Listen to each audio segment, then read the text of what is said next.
அனைவருக்கும் அன்பு வணக்கம். நம்ம இன்னைக்கு பார்க்கக்கூடிய டாபிக் என்ன அப்படின்னா origin and evolution of life, அதாவது வாழ்வின் தோற்றமும் பரிணாமம்.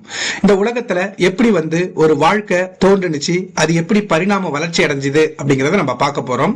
ஃபர்ஸ்ட், வாழ்வின் தோற்றம் அப்படின்னா என்ன, ஆரிஜின் ஆஃப் லைஃப் அப்படின்னா என்ன அப்படின்னு மீனிங் அப்படின்னு பாத்தீங்கன்னா, இந்த பூமியில முதல் உயிரினங்கள் அதாவது செல்கள் எப்படி தோன்றுனுச்சு அப்படிங்கறத தான் வாழ்வின் தோற்றம் அப்படிங்கிறது விளக்குது.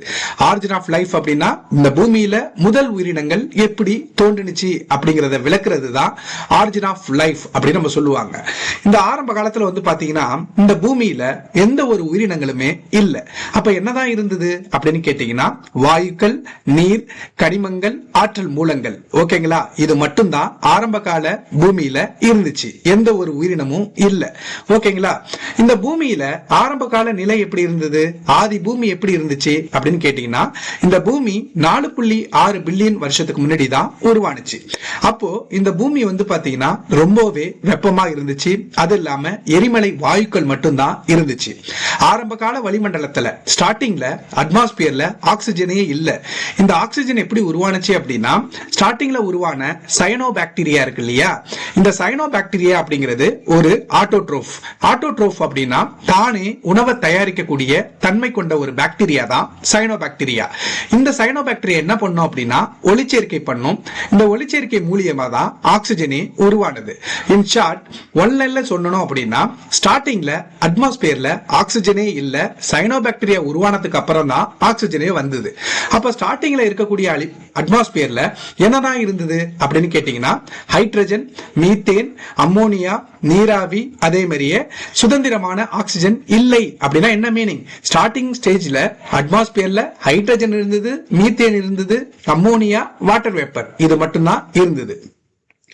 அடுத்து பாத்தீங்கன்னா, எக்ஸாமுக்கு தேவையான முக்கியமான உண்மை என்ன நீங்க தெரிஞ்சுக்கணும் அப்படின்னு கேட்டீங்கன்னா, ஆரம்ப கால உயிரினங்களின் ஒளிச்சேர்க்கையால் சுதந்திரமான ஆக்சிஜன் மிக பின்னர் தோன்றியது. அப்படின்னா என்ன அர்த்தம், ஆரம்ப கால உயிரினங்கள் அதாவது சயனோ பாக்டீரியா இருக்கு இல்லையா, அது ஒளிச்சேர்க்கை பண்ணுச்சு, அதாவது போட்டோசிந்தசிஸ் பண்ணுச்சு. அதுக்கப்புறம் தான் ஆக்சிஜனே பாத்தீங்கன்னா உருவானுச்சு. ஓகேங்களா, அதுக்கப்புறம் வாழ்வின் தோற்றம் குறித்த முக்கியமான கோட்பாடுகள், இது ரொம்ப ரொம்ப முக்கியம் எக்ஸாமுக்கு. ஓகேங்களா, இதுல பல கோட்பாடுகள் பாத்தீங்கன்னா சொல்லி இருக்கிறாங்க. நம்ம எக்ஸாமுக்கு தேவையான முக்கியமான கோட்பாடுகள்ல ஃபர்ஸ்ட் கோட்பாடு என்னன்னு கேட்டீங்கன்னா, சிறப்பு படைப்பு கோட்பாடு அப்படின்னு சொல்லுவாங்க. சிறப்பு படைப்பு கோட்பாடு அப்படின்னா என்ன அர்த்தம்னா, இந்த உயிர் இருக்கு இல்லையா, இது எப்படி உருவானுச்சு அப்படின்னா இயற்கைக்கு அப்பாற்பட்ட சக்தியால் உருவாக்கப்பட்டதுங்கிறாங்க. அதாவது இந்த உயிர், இந்த உலகத்துல தோன்ற முதல் உயிர் ஒரு சூப்பர் நேச்சுரல் பவரால தான் உருவானுச்சு அப்படிங்கிறது நம்பப்பட்டது. இது எதனை அடிப்படையா வச்சு சொன்னாங்கன்னு கேட்டீங்கன்னா, ரிலீஜியனை அடிப்படையா வச்சு, அதாவது மதத்தை அடிப்படையா வச்சு சொன்னாங்க. இந்த லைஃப் அப்படிங்கிறது பாத்தீங்கன்னா சூப்பர் நேச்சுரல் பவர், அதாவது இயற்கைக்கு அப்பாற்பட்ட சக்தியால் உருவாக்கப்பட்டது அப்படிங்கறத நம்பினாங்க. அறிவியல் ஆதாரம் ஏதாச்சும் இருக்கா அப்படின்னா இல்ல. அடுத்து பாத்தீங்கன்னா மிக முக்கியமான ஒரு கோட்பாடு, இது என்ன கோட்பாடு அப்படின்னு கேட்டீங்கன்னா, தன்னிச்சையான உருவாக்க கோட்பாடு, அதாவது ஏ பயோஜெனிசிஸ் அப்படின்னு ஒரு கோட்பாடு. ஏ பயோஜெனிசிஸ் அப்படிங்கிறது இதுவும் எக்ஸாம் பாயிண்ட் ஆஃப் வியூல ரொம்ப ரொம்ப முக்கியமான கோட்பாடு. இது என்ன சொல்றாங்கன்னா, ஏ பயோஜெனிசிஸ், பயோஜெனிசிஸ் அப்படின்னா உயிர் அப்படின்னு எடுத்தோம், ஏன்னா இல்லன்னு எடுத்தோம். இதை வச்சு நீங்க கண்டுபிடிச்சிடலாம். அப்போ இந்த உலகத்துல உயிர் எப்படி தோன்றுனுச்சுன்னா, உயிரற்ற பொருள்ல இருந்துதான் ஒரு உயிர் உருவானுச்சு அப்படிங்கிறாங்க. ஃபார் எக்ஸாம்பிள், குப்பை இருக்குல்ல, அந்த குப்பையில இருந்துதான் புழுக்கள் உருவானுச்சு அப்படிங்கிறாங்க. இப்ப குப்பையில ஒரு இறைச்சி கிடக்கு அப்படின்னா அந்த இறைச்சியில இருந்து ஒரு பூச்சி வந்துதான், அந்த பூச்சி இடக்கூடிய முட்டையில இருந்துதான் புழுக்கள் வந்தது அப்படிங்கிறாங்க. அப்போ அந்த குப்பை அப்படிங்கிறது உயிரற்ற ஒரு பொருள், அந்த உயிரற்ற ஒரு பொருள்ல இருந்து வந்த புழுக்கள் அப்படிங்கிறது உயிருள்ள ஒரு பொருள். அப்போ உயிரற்ற பொருள்ல இருந்துதான் ஒரு உயிருள்ள ஒரு உயிரினம் தோன்றுனுச்சு அப்படிங்கிறது தான் ஏ பயோஜெனிசிஸ் அப்படிங்கிற ஒரு தியரி. இதை பாத்தீங்கன்னா பின்னர் அந்த சோதனைகள் மூலம் இது தப்பு அப்படிங்கறத நிரூபிச்சாங்க. யாரு நிரூபிச்சா அப்படின்னு கேட்டீங்கன்னா, ரெடி அப்படிங்கிறவங்க, ஸ்பெல்லன்சானி அப்படிங்கிறவங்க, லூயிஸ் பாஸ்டர். ரெடி, ஸ்பெல்லன்சானி, பாஸ்டர் அப்படிங்கிறவங்க இந்த ஏபயோஜெனிசிஸ் கோட்பாடை தப்பு அப்படிங்கறத வந்து ப்ரூவ் பண்ணாங்க. உயிரற்ற பொருள்ல இருந்து உயிர் உருவானுச்சு அப்படிங்கிறது. அடுத்து பாத்தீங்கன்னா பயோஜெனிசிஸ், இவங்க என்ன சொல்றாங்க அப்படின்னு கேட்டீங்கன்னா உயிரி உருவாக்க கோட்பாடு, பயோஜெனிசிஸ் கோட்பாடு அப்படின்னு சொல்லுவாங்க. இவங்க என்ன சொல்றாங்கன்னா ஒரு உயிர், இப்ப இருக்கக்கூடிய உயிர் எப்படி வந்து உருவானுச்சு அப்படின்னு கேட்டீங்கன்னா ஏற்கனவே வந்து ஒரு ப்ரீ எக்ஸிஸ்டிங் லைஃப் இருக்குல்ல, அதாவது ஏற்கனவே இருக்கும் உயிரில் இருந்து மட்டுமே வருகிறது அப்படிங்கிறாங்க. ப்ரீ எக்ஸிஸ்டிங் லைஃப், ஆல்ரெடி வந்து ஒரு உயிருள்ள ஒரு பொருள் இருந்திருக்கும், அதுல இருந்துதான் இப்ப இருக்கக்கூடிய உயிரினம் உருவாயிருக்கும் அப்படின்னு சொல்லிட்டு சொல்றதுதான் பயோஜெனிசிஸ். இத வந்து யாரு வந்து பாத்தீங்கன்னா ப்ரூவ் பண்ணது அப்படின்னு கேட்டீங்கன்னா லூயிஸ் பாஸ்டர் இருக்காரு இல்லையா, இவரை வந்து சோதனை ரீதியான ஆதாரத்தை வந்து வழங்கினாரு. பட் இது ஓகே, இவர் என்ன சொல்றாருன்னா ஆல்ரெடி வந்து ஒரு உயிருள்ள ஒரு பொருள் இருந்திருக்கும், அதுல இருந்து ஒரு உயிரினம் வந்திருக்கும் அப்படின்னு ஒரு வந்து சொன்னார். பட் ஆனா அடுத்த கோட்பாடை பாருங்களேன், இது ரொம்ப பயங்கரமா இருக்கும். என்ன கோட்பாடு அப்படின்னு கேட்டீங்கன்னா பான்ஸ்பெர்மியா கோட்பாடு.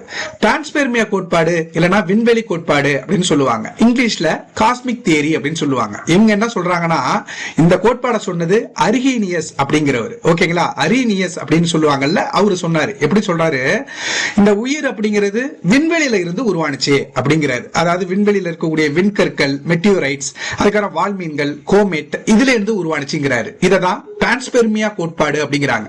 பான்ஸ்பெர்மியா கோட்பாடு இல்லனா விண்வெளி கோட்பாடு அப்படின்னா இந்த உயிர், இப்ப இருக்கக்கூடிய உயிரினங்கள் இல்லனா முதல்ல உருவான உயிரினங்கள் எல்லாமே உயிர் அப்படிங்கிறது விண்வெளியில இருந்து உருவானுச்சு அப்படின்னாரு.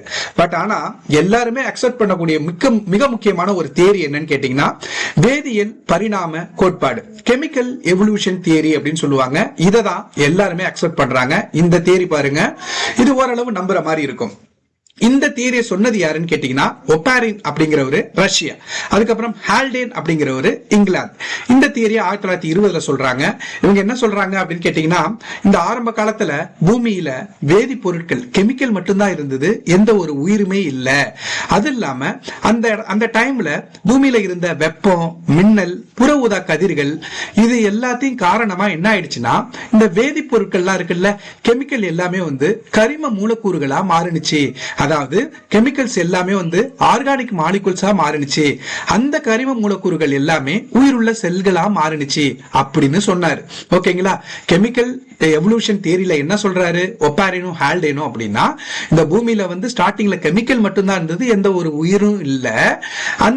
அது இல்லாம இந்த பூமியில இருந்த வெப்பம், மின்னல், புற ஊதா கதிர்வீச்சு, அதாவது சூரியன் தேர்ந்து வரக்கூடிய அல்ட்ரா வயலட் ரேடியேஷன், இதெல்லாம் சேர்ந்து அந்த கெமிக்கல்ஸ் எல்லாமே ஆர்கானிக் மாலிகுல்ஸா, கரிம மூலக்கூறுகளா மாறினுச்சு.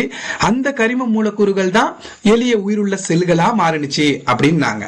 சோ எனவே வேதியியல் பரிணாமம் மற்றும் மூலக்கூறு உருவாக்கம் மூலம் உயிர் தோன்றியது அப்படிங்கிறாங்க. எப்படி உருவானுச்சா, வேதியியல் பரிணாமம், கெமிக்கல், அதுக்கப்புறம் மாலிகுலார் ஃபார்மேஷனாலதான் உயிர் தோன்றுச்சு அப்படிங்கிறது தான் இந்த தியரி.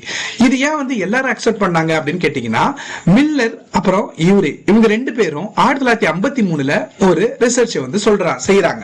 இதுல இவங்க என்ன செஞ்சுக்கிட்டாங்க, என்ன எடுத்துக்கிட்டாங்கன்னு கேட்டீங்கன்னா சில கேஸ் எடுத்துக்கிட்டாங்க. எந்தெந்த கேஸ் அப்படின்னு கேட்டீங்கன்னா methane, ammonia, hydrogen, water vapour. ஓகேங்களா, இதை எல்லாத்தையுமே இது பிளஸ் வந்து பாத்தீங்கன்னா அவங்களுக்கு தேவையான மின்னல் வேணும் இல்லையா, அதனால எலக்ட்ரிக் ஸ்பார்க், மின் பொறிகளை எடுத்துக்கிட்டாங்க. அதுக்கப்புறம் இந்த ரெயின் சைக்கிள் வேணும் இல்லையா, அதனால வந்து கூலிங் சேம்பர், குளிரூட்டும் அறை எடுத்துக்கிட்டாங்க. இதுல இருந்து என்ன பண்ணாங்கன்னா இதெல்லாம் சேர்ந்து ஏதோ ஒரு பொருளும் இன்னொரு பொருளும் சேர்ந்து என்ன ஆனிச்சா அமினோ அமிலங்கள் வந்து உருவானுச்சு. இது ஒரு ஆர்கானிக் மாலிகுல் தானே. சோ ஒரு கெமிக்கல்ல இருந்து இன்னொரு ஆர்கானிக் மாலிகுல்ஸ் வந்து பாத்தீங்கன்னா உருவானுச்சு. அந்த ஆர்கானிக் மாலிகுல்ஸ் மூலியமா இன்னொரு உயிரினம் உருவானுச்சு அப்படிங்கறத ப்ரூவ் பண்ணாங்க. ஓகேங்களா, இததான் வந்து பாத்தீங்கன்னா எல்லாருமே அக்செப்ட் பண்ண ஒரு தியரி. நன்றி, வணக்கம். இதுல ஏதாச்சும் டவுட் இருந்தது அப்படின்னா கமெண்ட் பண்ணுங்க, நான் வந்து திருப்பியும் எக்ஸ்பிளைன் பண்றேன். அடுத்ததுல இது வந்து எப்படி இந்த வாழ்க்கை வந்து பரிணாம வளர்ச்சி அடைஞ்சது அப்படிங்கறத பார்க்கலாம்.